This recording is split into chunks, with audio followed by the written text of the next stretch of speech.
everyone.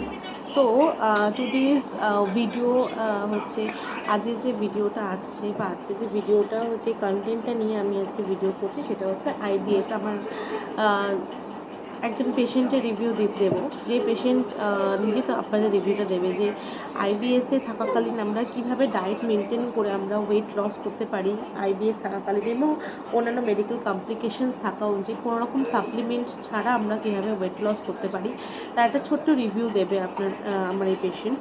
And তার সঙ্গে সঙ্গে কানেক্টেড থাকুন ডায়েট মান্ত্রার সঙ্গে যদি এরকম ভিডিও নিয়ে দেখতে হয়। আর বারবার করে একটা কথা যেটা আমার সকলকে বলার জন্য বা বলতে আমি চাই, যেটা যে বলাটা খুব দরকার, সেটা হচ্ছে সাপ্লিমেন্ট এবং সাপ্লিমেন্ট ছাড়া ডায়েট বা সাপ্লিমেন্ট দিয়ে ডায়েট, এটা বিভিন্ন রকমের স্টেজ অনুযায়ী বিভিন্ন রকমের জোন অনুযায়ী বডি টাইপ অনুযায়ী আমরা ডিভাইড করে থাকি বা আমরা প্রেসক্রাইব করে থাকি।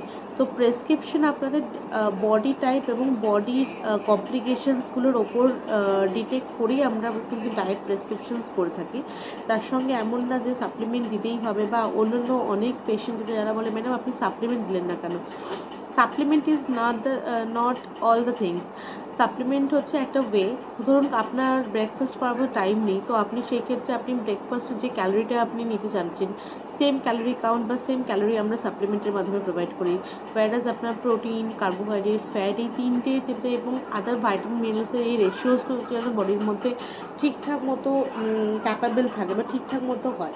যাই হোক, আপনাদের সামনে আপনার পেশেন্টের একটা রিভিউ শেয়ার করলাম। প্লিজ জানাবেন, যদি কোনো রকমের ইনকোয়ারি থাকে আমার সঙ্গে যোগাযোগ করতে পারেন। দেখে নিন পেশেন্টের রিভিউটা।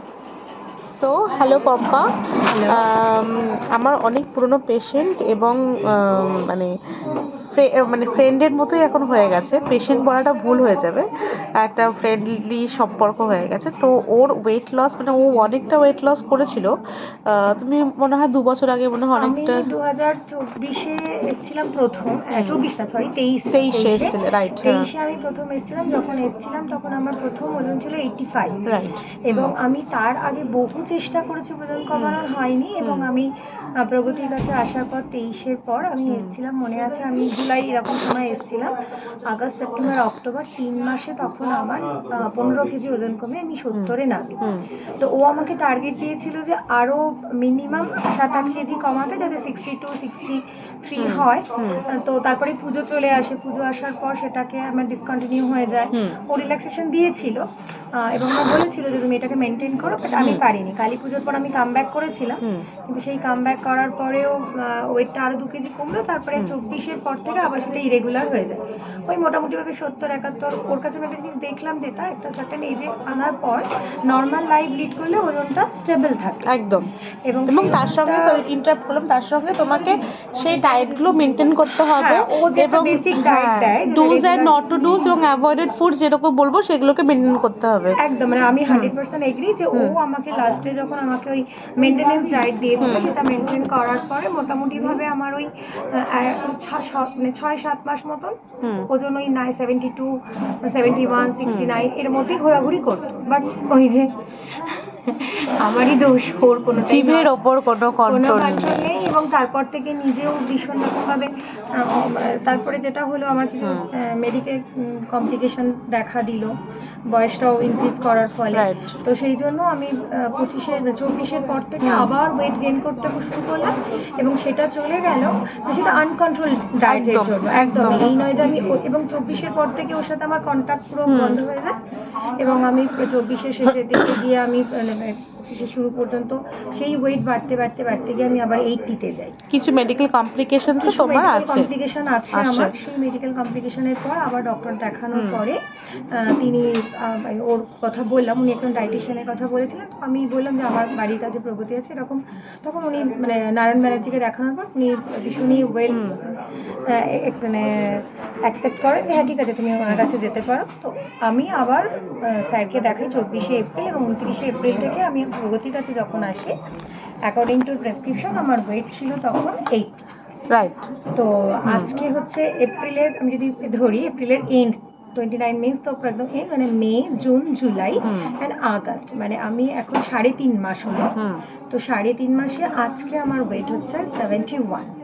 এবং সব থেকে যেটা মানে ওয়ান্ডার থিংস, সেটা এর আগে আমি যখন ডায়েট করেছিলাম 85 থেকে, তখন নর্মালি ও আমাকে কিছু সাপ্লিমেন্ট, কিছু সিড, এগুলো নানান কিছু ভাবে যেভাবে নর্মাল যে ডায়েট হয় সেইভাবে দিয়েছিল।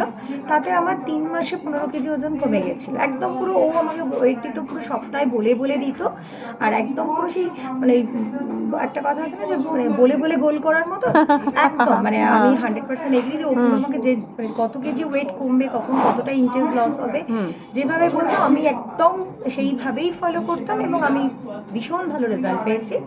বাট এখন যেটা বলা সেটা ভীষণ রকম, মানে আমি তো মানে কি বলে ওকে থ্যাঙ্কস দেবো, মানে এই এপ্রিল থেকে আমার যেহেতু কিছু মেডিকেল কমপ্লিকেশন, আমার লিভার প্রবলেম, আমার কিছু প্যানক্রিয়াটিক প্রবলেম, অ্যাকচুয়ালি ও আইবিএস এর পেশেন্ট।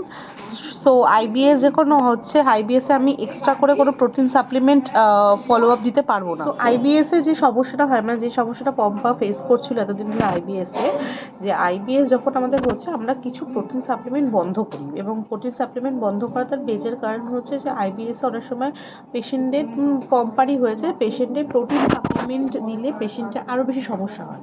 তো ডক্টররাও বারণ করে, সাইমেলটেনিয়াসলি আমরাও প্রোটিন সাপ্লিমেন্টের নর্মাল হোম কোড ফুডের মধ্যে দিয়ে ওয়েট লস করানোর চেষ্টা করি, যেটা পম্পার হয়েছে, এবং পম্পার সেই মানে অভিজ্ঞতার কথাই বলছে।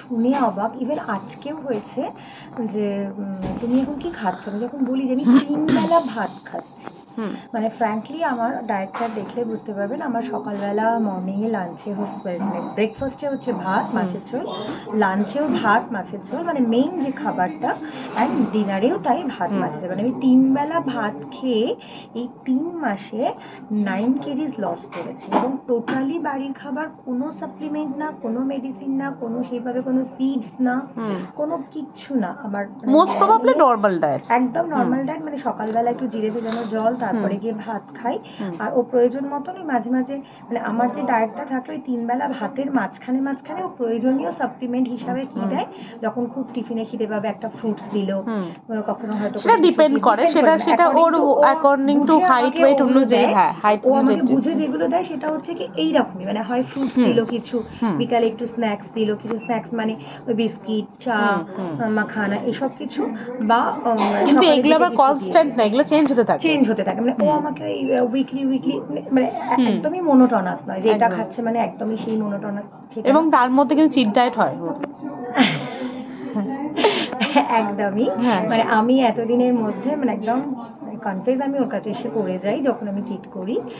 আমি বাইরে গেলে কোথাও কিছু সেভাবে খাই না, যখন আমি চিট করি আমি এসে স্বীকার করে যাই, তখন এইভাবে ব্যালেন্স হয়ে যায়। সব থেকে পজিটিভ যেটা হচ্ছে ও কিন্তু চিট ডায়েটটা শোনে, বকে, কিন্তু পরে প্রেসক্রিপশনে কিন্তু কোনো বকাবকি থাকে না, প্রেসক্রিপশনটাও ম্যানেজ করে দেয় যাতে আমি যেটুকুনি চিট করলাম আমার হেলথের কোনো প্রবলেম না হয়, এবং আমার যেন ওয়েটটা ঠিকভাবেই রিডিউস করতে। সো চলো, আরো তো ওয়েট লস হবে তোমার, কারণ আমাদের গোল আছে 60 বা 58 এইবারে। আমি এবারে প্রমিস করেছি ওর কাছে যে আমি থামছি না, কারণ অলরেডি 71, রাইট, তো আমি আরো 10 কেজির জন্য, এবং যেটা সব থেকে বড় কথা কি, ও কিন্তু আমার মেডিকেশন মানে মেডিকেল কন্ডিশনটা বুঝে ওয়েট লস করানোর জন্য যে তাড়াহুড়ো সেটা নয়, ওই আমাকে বলেছে যে তুমি 6 মাস নাও, ও তাড়াহুড়ো কিছু নেই, এবং আমি নিজের কাছে, যেহেতু এখন তো মেডিকেল কমপ্লিকেশন আছে এটা তো মানতে হবে, এবং শুধু তাই নয়, মানে আমি করে খুব স্যাটিসফাইড যে আমি নিজেই একটা স্পিরিট পাই যে আমি কিন্তু 60-তে গিয়ে থামবো, তার আগে নয়। এবং আমি খুবই আশাবাদী যে এইভাবে চললে হয়তো আগামী 3 মাসের মধ্যে আমার এটা কমে যাবে, এবং তারপরে আমি মেনটেন করার। একদমই তাই, okay Pompa, thank you so much for your time, and thank you so much for your kind words.